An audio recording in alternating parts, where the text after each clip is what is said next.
Doa yang pertama adalah beliau meminta Rabbi habali hukman, ya Allah berikanlah kepadaku hukman. Ibnu Abbas radhiyallahu anhu mengatakan yaitu dengan al-ilmun nafi', ilmu yang bermanfaat. Nabi Ibrahim minta ilmu, padahal beliau seorang nabi dan rasul, diturunkan wahyu kepadanya. Beliau minta, tidak minta, pasti turun wahyu, betul nggak? Beliau minta, tidak minta, selama beliau nabi dan rasul pasti turun wahyu. Sama kayak Nabi Sallallahu Alaihi Wasallam, Nabi kita Muhammad Sallallahu Alaihi Wasallam, beliau minta, tidak minta, pasti turun wahyu. Tapi Allah Subhanahu Wa Taala merintahkan mereka semua nabi dan rasul untuk minta tambahan ilmu. Kenapa? Kenapa? Karena pada hakikatnya manusia membutuhkan ilmu lebih daripada makanan dan minumannya. Jika seandainya Anda mampu untuk menambah makanan untuk isi perut kita, maka lebih layak lagi hati kita untuk ditambahkan permintaan tambahan-tambahan ilmu.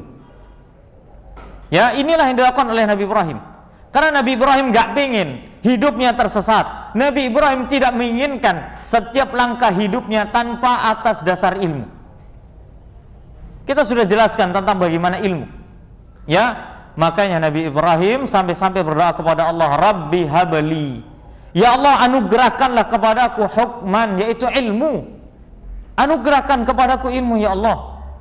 Karena dengan ilmu itulah Nabi Ibrahim berdakwah kepada kaumnya. Dengan ilmu yang Allah berikan kepadanya, dakwah Nabi Ibrahim sampai saat ini bisa kita rasakan.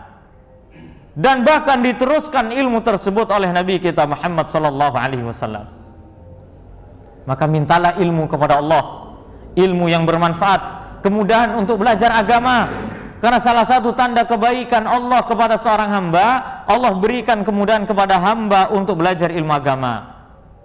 Jadi kalau kita ini gampang untuk hadir kajian jamaah, itu berarti Allah menginginkan kebaikan. Tapi kalau kita ini sulit untuk hadir kajian, berarti Allah nggak menginginkan kebaikan.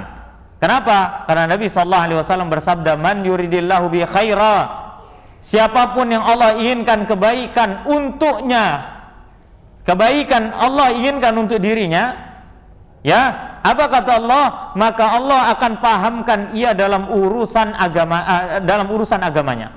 Kebaikan dunia akhirat kuncinya ada pada urusan agama. Semakin seorang pandai dalam urusan agamanya, semakin Allah perbaiki dunia akhiratnya. Semakin jauh seseorang dari urusan agamanya, urusan dunia akhiratnya pasti akan kacau balau berantakan. Ya, dan ini celaan dari Allah Subhanahu wa taala.